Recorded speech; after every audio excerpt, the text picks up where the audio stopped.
They built a secret city on the moon. Then it went completely silent. Part 1: The Silence. Commander Sarah Chen stared at the communications array, watching the red error light blink with mechanical indifference. 72 hours. That's how long it had been since anyone on Earth heard from Meridian Base. The lunar colony wasn't supposed to exist, at least not officially. While the world celebrated the International Moon Gateway Station orbiting above, a select few knew about the sprawling underground city buried 3 kilometers beneath the Sea of Tranquility. Meridian housed 2,000 souls and represented humanity's true moonshot, a fully self-sustaining colony designed to outlive Earth itself. Now it was a tomb of silence. "Status?" Sarah asked, her voice cutting through the tension in mission control. Dr. Marcus Webb adjusted his glasses, fingers dancing across holographic displays. "Still nothing, Commander. All standard channels dead. Even the automated systems aren't pinging back. It's like the entire base just vanished." Sarah felt ice crawl down her spine. Bases didn't vanish, especially not ones built with triple redundant everything. "What about the life support telemetry?" she pressed. Marcus hesitated. That hesitation told her everything. "The last transmission was weird," he admitted. 3 days ago we got a burst of data, just numbers, no context. Then, silence. "Show me." The hologram flickered to life, displaying a sequence that made no sense. 4230 318 090 6030 100. "Countdown," someone suggested from the back. "To what?" Sarah shot back. The answer came from an unexpected source. Dr. Yuki Tanaka, the mission's xenobiologist, leaned forward with widening eyes. "That's not a countdown, it's a Fibonacci sequence. Backwards." The room went silent. "Nature's code," Yuki continued, her voice barely a whisper. "It appears in everything from spiral galaxies to DNA helixes. Someone at Meridian was trying to tell us something. Something found them." Sarah's jaw tightened. "Prep the Artemis shuttle, I'm going up." "Commander, protocol requires." "Protocol can go straight to hell, Marcus. 2,000 people are up there, including my sister. I'm not abandoning them to red tape." What Sarah didn't know was that her sister, Dr. Emma Chen, had sent one more message. A message so classified it never reached Earth's surface. A message that sat in a secure satellite buffer, encrypted with codes that shouldn't exist. The message contained 3 words: "They were waiting." Part 2: Descent into Darkness. The Artemis shuttle touched down on the lunar surface with a whisper of disturbed regolith. Sarah's team consisted of 6 specialists: herself, 2 engineers, a medical officer, a security specialist named Rodriguez, and Yuki, who insisted on coming despite having 0 field experience.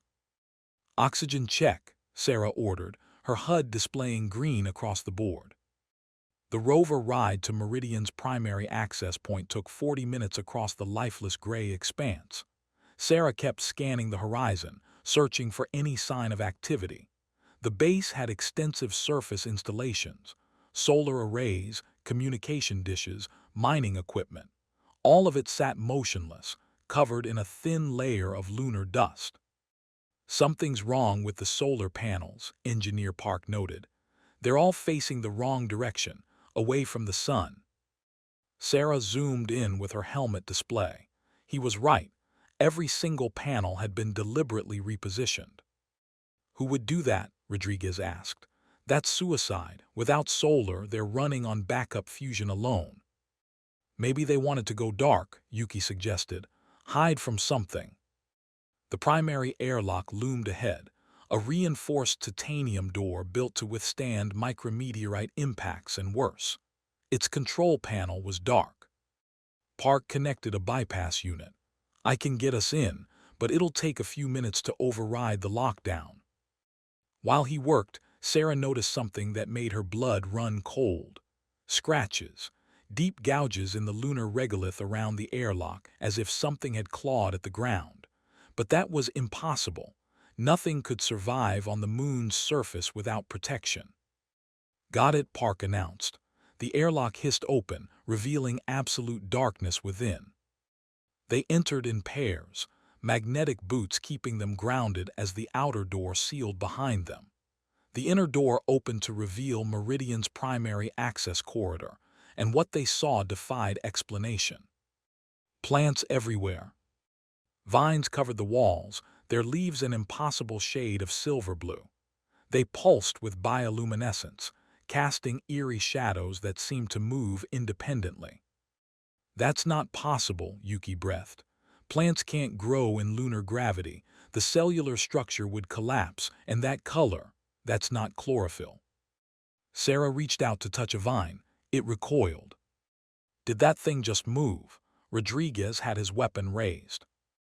"Everyone stay calm," Sarah ordered, though her own hand had moved to her sidearm. "Yuki, can you identify the species?"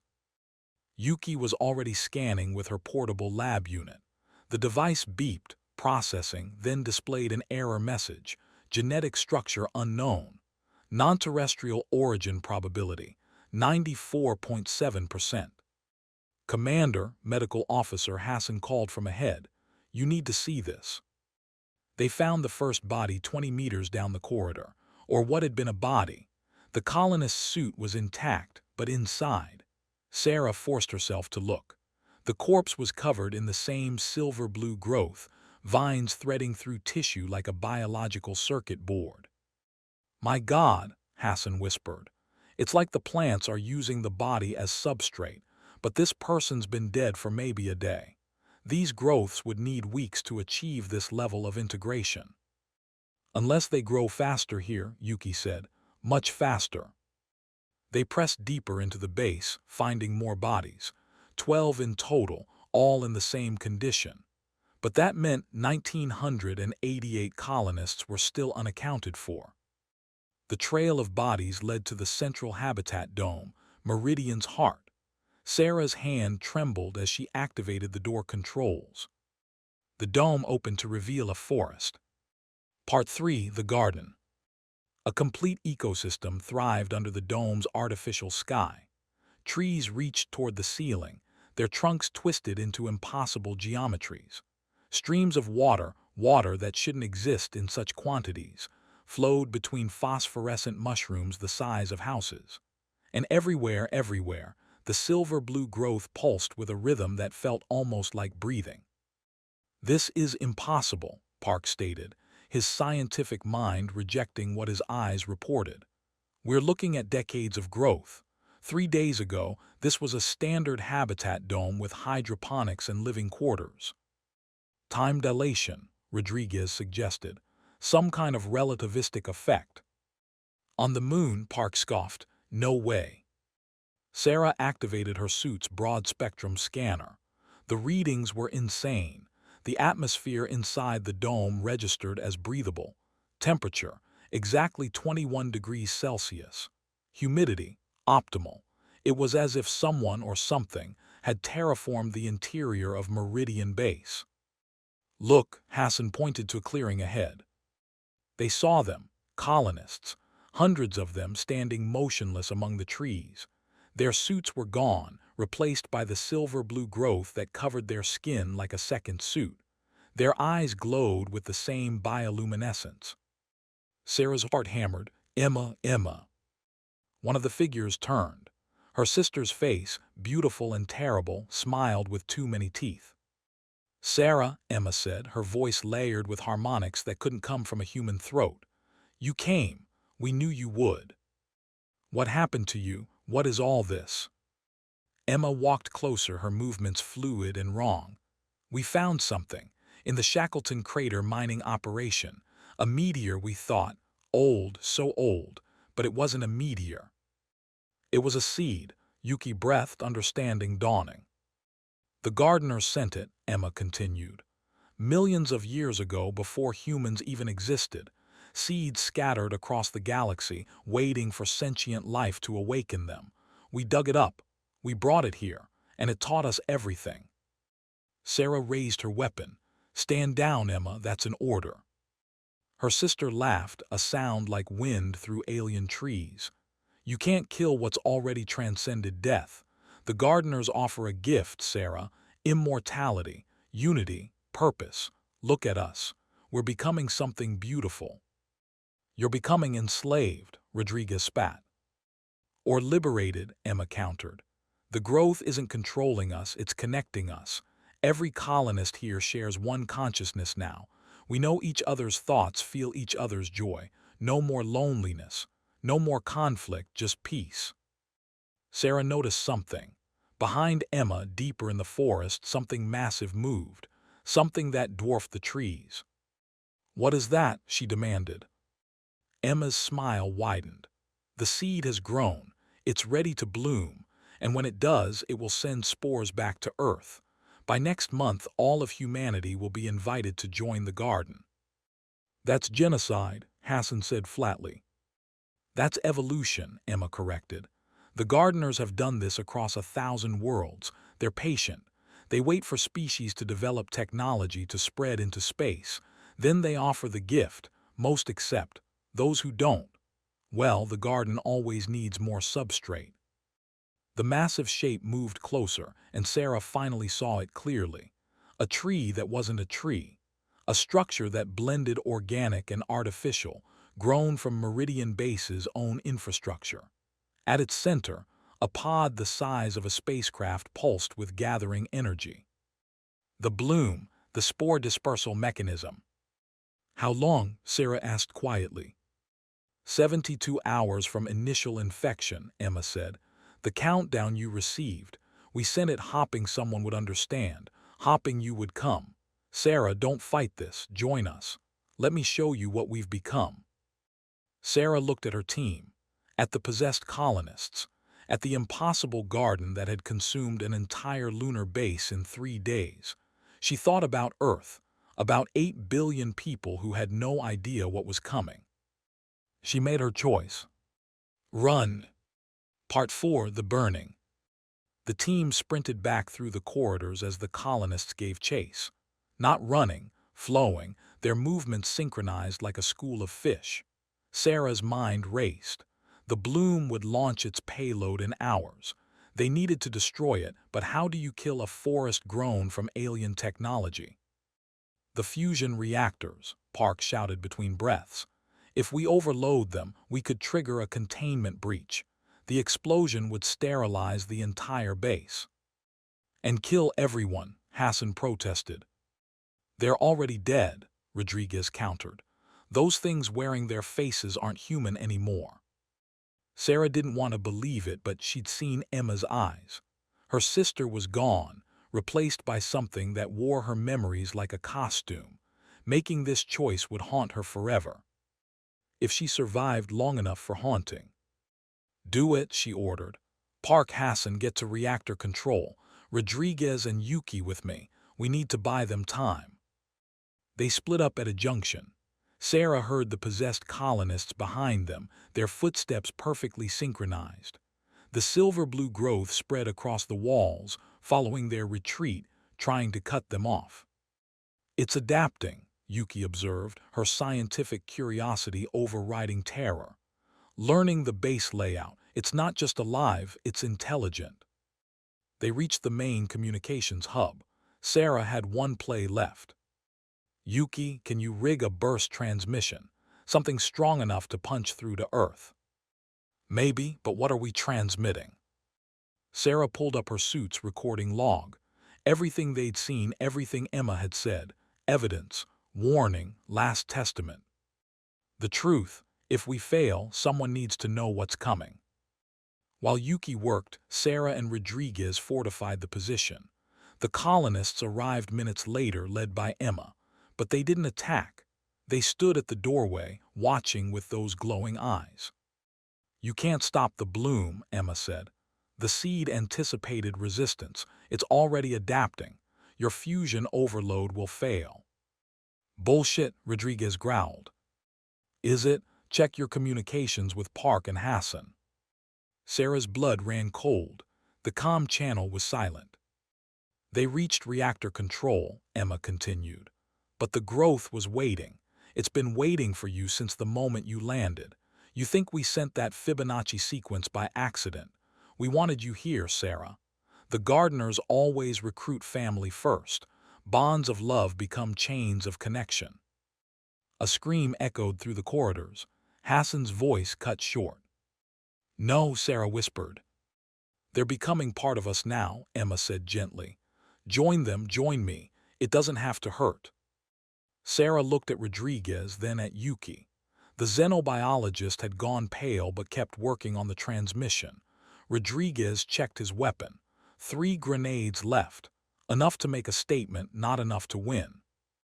"I have a different idea," Yuki announced suddenly. "The Fibonacci sequence. It's not just a pattern, it's a genetic lock." "Explain," Sarah demanded. "The seed uses mathematical precision. Everything about it follows golden ratios. But what if we introduce chaos, prime numbers, irrational constants, things that break the pattern? How does that help us?" Yuki's smile was slightly unhinged. "We weaponize mathematics. The communications array can transmit any frequency. If I modulate it to broadcast specifically calculated interference patterns, we might be able to disrupt the seed's cohesion, at least temporarily." "Might?" Rodriguez asked. "Science is often about educated guesses made under pressure." Emma's expression changed. For the first time, Sarah saw something like fear in her sister's possessed face. "Don't," Emma warned. "You'll kill us all." "You're already dead," Sarah said coldly. "At least this way you'll die human." Yuki activated the transmission. The communications array hummed to life, broadcasting a signal designed to shatter mathematical perfection. The effect was immediate and horrifying. The colonists screamed. The silver-blue growth writhed, its bioluminescence flickering chaotically. Emma collapsed, clawing at her skin as the alien infection fought to maintain cohesion. "Sarah," her sister gasped, and for a moment, just a moment, it was really Emma. "Kill me, please, before it takes over again. I can feel it trying to. Sarah raised her weapon, tears streaming down her face. "I love you," she whispered. "I know," Emma smiled, blood leaking from her eyes. "Now finish the mission." The gunshot echoed through Meridian Base.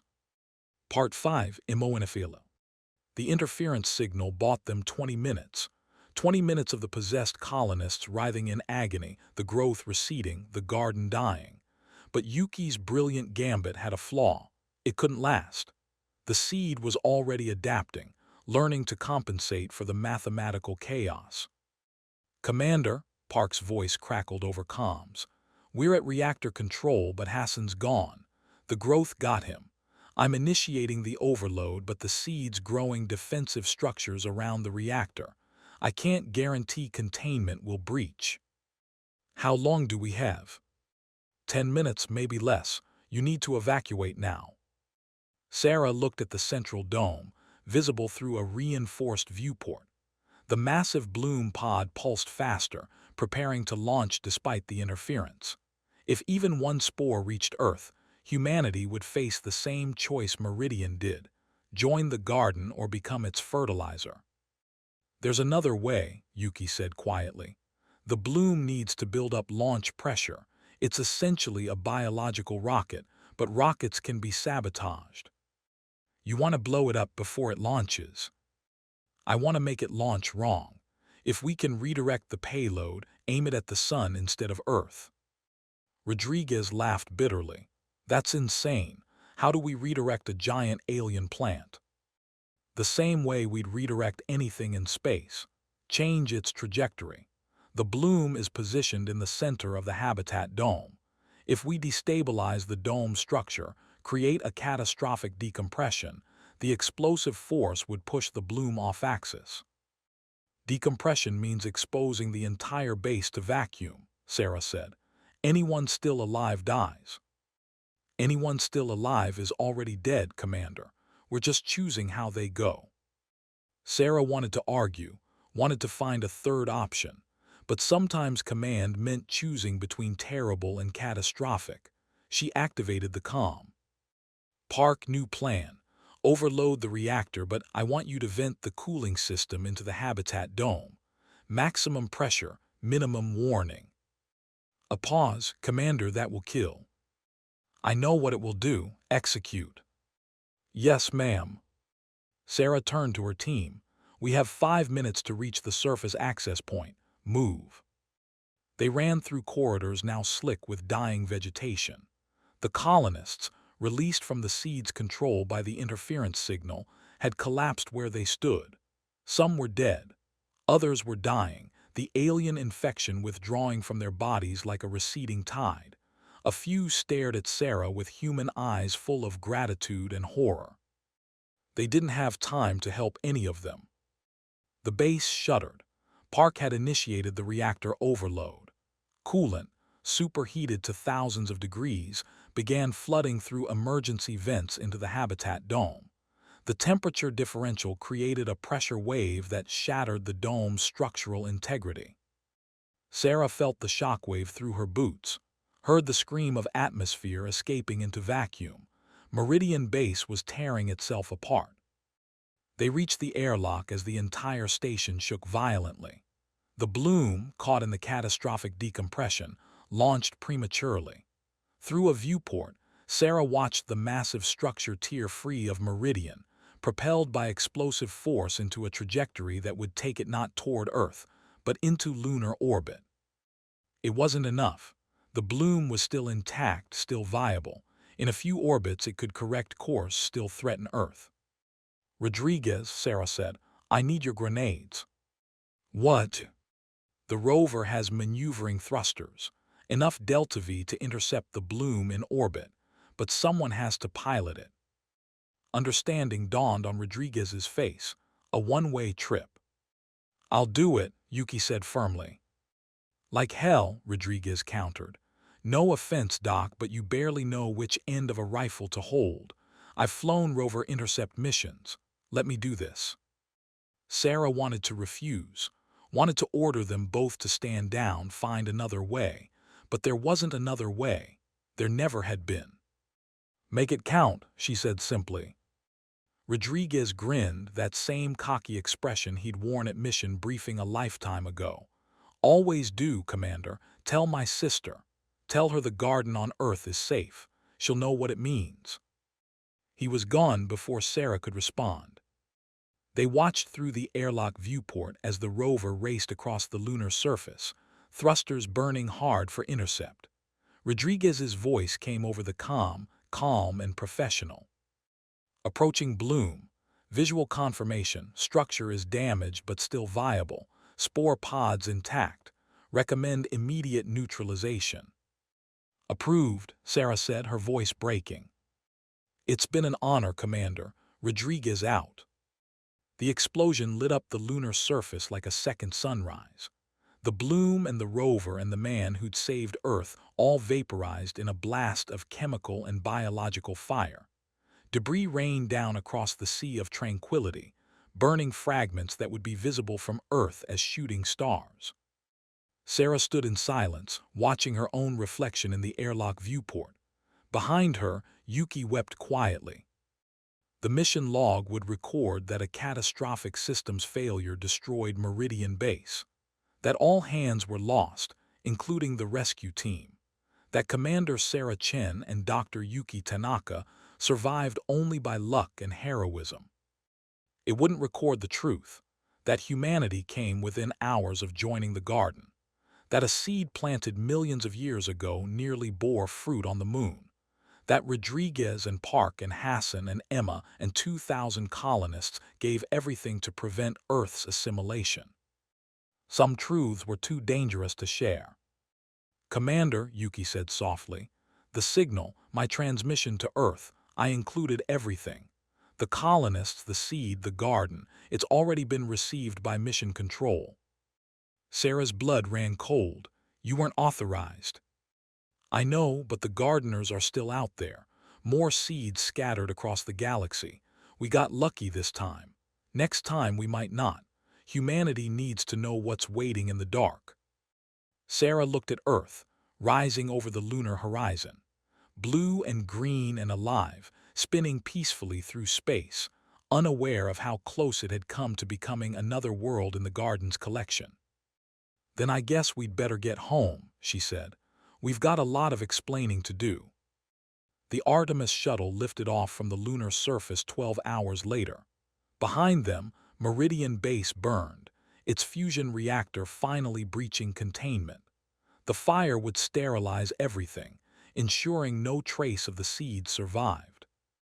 As they climbed toward orbit, Sarah composed her report. The truth, all of it, just as Yuki had transmitted. Some in government would want to bury the story. Others would call them heroes or liars or both. But Sarah didn't care about any of that. She was thinking about Emma, about her sister's last moments of clarity, about the choice Emma made to die human rather than live as something else. That choice, Sarah decided, was what separated humanity from the garden. The gardeners offered unity, immortality, peace, but they took away the fundamental right to choose, to say no, to die free rather than live forever as someone else's perfect creation. Humans were messy and chaotic and violent and beautiful and absolutely, definitely, not joining any cosmic garden. Not today, not ever.